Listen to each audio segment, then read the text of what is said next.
When the B10 Audi Q5 first arrived at showrooms last year, people really weren't sure what to make of it. Obviously, with it being a crossover, it's going to be practical, it's going to have the interior space. However, Audi has always been known to be a tech company, a brand that makes great infotainment systems, digital gauge clusters, user experiences that immerse you into the ownership experience. Well, with the B10, Audi made some huge risks. They took a major gamble moving into the Android-based software direction and taking a step back from what made them so competitive in this class. Well, for 2026, Audi has learned their lesson and they have returned to what they know best, and that is going to give you a driving environment that you want to see at around $60,000. In today's video, we're going to check out what Audi has changed for the 2026 model year. It's not just the interior, it's the exterior as well. As you can probably tell, we have the black optic package, and there's also some other tweaks to the lighting that I think makes this vehicle not only luxurious, but now more futuristic, and I think the same Audi that we all know and loved a couple of years ago with the B9.5. So let's dive into today's video and see if the Q5 has found its groove once again with the B10. Before I dive into this video, I want to give a huge shout and thank you to Audi Peabody in Peabody, Massachusetts for letting come down here to check out the new Q5. Their link will be in the description below so you can check out their extensive Audi inventory. So as always, let's begin with that pricing and introduce the model we're going to be taking a look at today.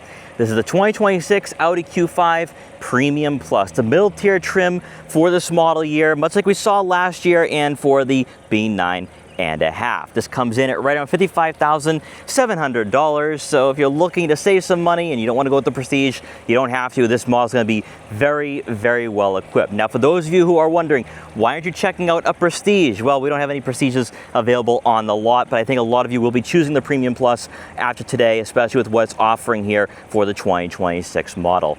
Now, as you take a look at the exterior, it kind of looks like an SQ5, and that's mostly because we have a new black optic package available for the Premium Plus and the Prestige. This will give you a lower profile and more aggressive appearance, also new wheels, and we'll dive into all of this right now. So up front, you are going to receive LED headlights. Now, with the Q5, you get signature lighting. This is adjustable right here. The daytime running lights are adjustable, much like we saw with the Q3 a couple of months ago. So it gives you customizability and more of a futuristic appearance to this model.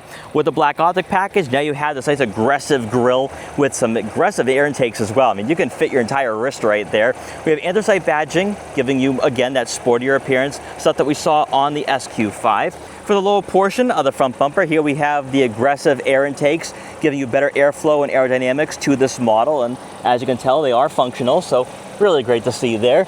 And then that extends to the lower portion of the front bumper with some honeycomb mesh grille and more of that sportier appearance. So the two-tone look up front is really working for me on this vehicle. Now, as we make our way over to the side profile, here we have 20-inch alloy wheels available through the black optic package.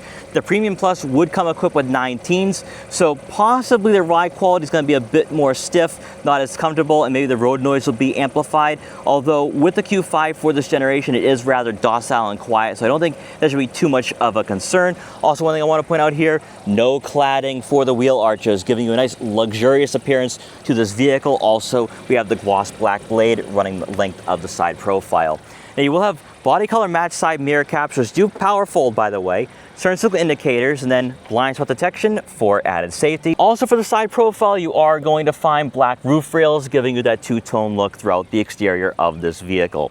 Then as you make your way around to the back, here we have that light bar that runs the length of the rear fascia, giving us that EV-like appearance to this vehicle. Again, the anthracite badging through the black optic package, and then we have the gloss black rear diffuser with dual exhaust outlets and this nice dark chrome look. So rather sinister appearance to the Q5. Again, nothing major here for the 2026 model year, but if you want a vehicle that looks aggressive, it looks sporty, you have that with the Premium Plus through the black optic package.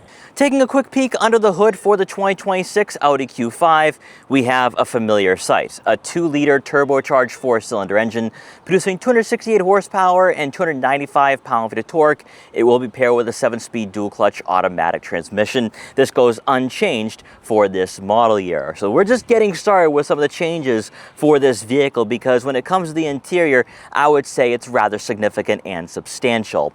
Now, one thing I had talked about here with the Q5 last year is that I felt the SQ5 drove better with its weight distribution, whereas with the Q5, since it is built on the PPC platform, it kind of drives like an electric vehicle. It drives like a vehicle built on the PPE platform, and you notice that similarity when it comes to the on-road driving characteristics. But outside of that though, with this Q5, it's going to have enough power to pass slower drivers. It should be engaging and fun, more importantly. Then when it pertains to fuel economy, you're looking at right around 21 miles per gallon in the city and 29 miles per gallon on the highway. Also factor in here, we do not have a hybrid for this model. It's not even mild hybrid for America. So considering that, when you put that into perspective, the fuel economy isn't too bad, but if you do want to stretch your dollar just a bit more, the A5 is slightly better here in that regard. Hopping inside this 2026 Audi Q5 Premium Plus, you have an all-new dashboard layout with new technology, new features, one new package, and also I think a much more traditional Audi appeal that was lacking for the 2025 model. So let's begin with the seats, because nothing has changed here with the seating material or the features for the seats. We have heated and ventilated leather trim seats for both the driver and passenger, with the driver's side having 2-position memory for added convenience. Interestingly enough here, the A5 through the warm weather package gets the speakers in the headrest for the front row. That's not the case for the Q5. But even though some of you might be a little disappointed, take a look at what's in front of you, because this is what's really going to get you excited. We have this leather wrap steering wheel, which is heated, by the way, with aggressive 10-2 and firm 9-3 grips. We also have paddle shifters to rotate the gears ourselves. You're going to notice the buttons on the steering wheel. That hasn't changed, but now we have scroll wheels. That is right. So now we're able to access some information on the digital gauge cluster very easily, such as your fuel economy statistics, then also, of course, your tire pressure monitoring system. But with this digital gauge cluster, this too has been improved. So what do you remember from 2025? You didn't have a navigation map. It didn't feel like Audi's virtual cockpit anymore. Well, that has changed, because for 2026, it has returned. The navigation map is here. We have 3 different layouts, so a traditional layout, but then also your driving assistance features, and then the navigation map. Love to see it. And this really gives you that old school B9.5 Audi feel. Also in front of you is going to be a head-up display. This is the technology package, giving you traffic sign recognition, a digital speedometer, and with this technology package, we now have a passenger-side infotainment system, which was only available on the Prestige. So if you want to make this vehicle feel even more grand and upscale, take on the technology package, because this gives you more of a futuristic style. Now, for all 3 trims, before we dive into the infotainment system, you're going to notice a dash cam. This has now been implemented for all 3 trims, available in the Q5 and A5. So all you need to do is pop in a micro SD card and you're good to go. Taking a look at this new infotainment system though, yes, it does function very similar to the outgoing model year, but it's been cleaned up. It also has some new features that tells me that Audi has some plans in the future for both the Q5 and A5. More on that in a minute. So at the bottom of the screen is going to be your icons for your dual zone climate control up front, your AC, front and rear defrosters, fan speed, fan direction, also your heated and ventilated seats. There will be a climate menu as well, accessing the climate controls for the second row. On the left side of the screen will be quick access icons for your home screen, which you have 3 different layouts here to scroll through, so that way you can easily access your interior lighting, then your drive mode selector as well, which the individual mode that is going to be new here for the 2026 model, so like to see that. Then also quick access to your dash cam. Then you have your onboard navigation, your radio, your Bluetooth, then your vehicle settings.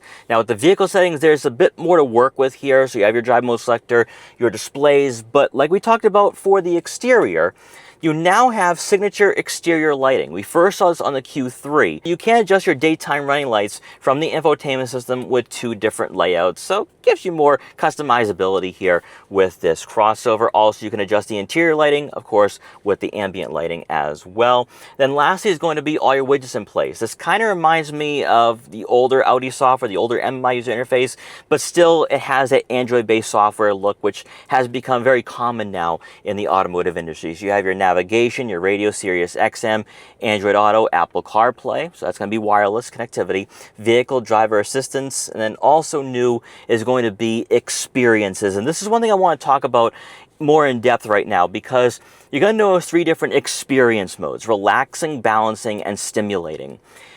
What is a bit interesting here is that this vehicle doesn't offer enough features to make this worthwhile, because each mode, each experience mode, adjusts your climate control settings, your audio, also closes the sunshade for your sunroof. But when you press down on relaxing, it shows you what this does. And it includes the interior lights, the ambient lighting, your climate control, your sound, massaging seats. Now, we don't have massaging seats in the Q5. It's only offered for the SQ5. So that tells me that in the future, we might be getting massaging seats in this model. I'm very perplexed by that.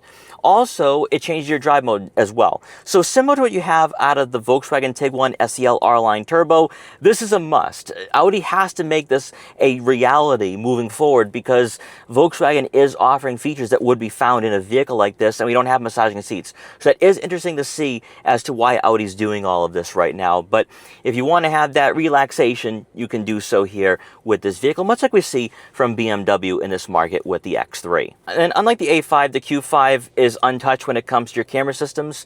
So no 3D view. Your top view has already been offered on the Premium and the Premium Plus for the Q5, so that's nothing new.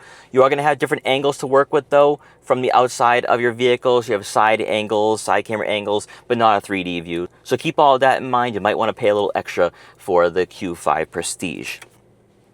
Continuing on, beneath the head unit, you are going to find the exact same layout that we saw last year, with your drive mode selector, your auto start stop, your traction control on and off, your volume knob, and your push button start. But more importantly, though, for the Q5 and A5, all models now receive remote start, which is huge, because people were complaining about that last year with the B10. They wanted that, so Audi most certainly listened there. You're going to have 2 USB-C inputs, a 12-volt outlet, wireless phone charging pad. For the center console itself, gloss black trim, nothing's changed there. We have our camera systems and park assist features, your electronic parking brake, your gear selector, 2 cup holders. Then for the standard storage compartment, enough room for some smaller items. You can pick up a wallet, smartphones, or other tech gadgets. Then to round out the front seating area, above we have this panoramic sunroof, but that's now standard on the Premium as well, which that was standard for the Q5 Sportback. So we're going to see these features make its way into the regular Q5 as well.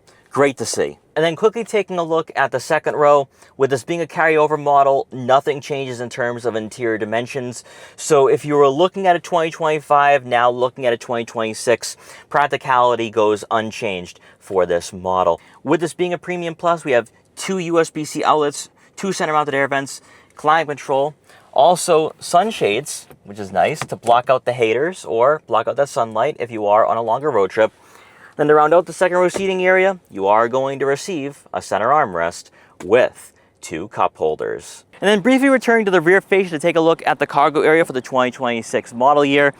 As always, you are going to receive a power liftgate, and inside, behind the second row seats, you're looking at right on 27.5 cubic feet of room. Again, that has gone unchanged for this model year, with it being a carryover model. You are going to have some cubbies on both sides of the rear cargo area for some smaller items, maybe a couple water bottles, car detail equipment, or maybe even a first aid kit. And unfortunately, much like we saw last year, no spare tire beneath the floor mat, but there will be another compartment for some bags or some other smaller items. So guys, let me know what you think here about the 2026 Audi Q5. Did Audi make enough adjustments to make this crossover rather appealing in this segment, or are changes still necessary to make this crossover competitive with the BMW X3 and Mercedes-Benz GLC 300? Let me know in the comment section below. But guys, once again, thanks so much for watching, take care, and I will see you guys next time.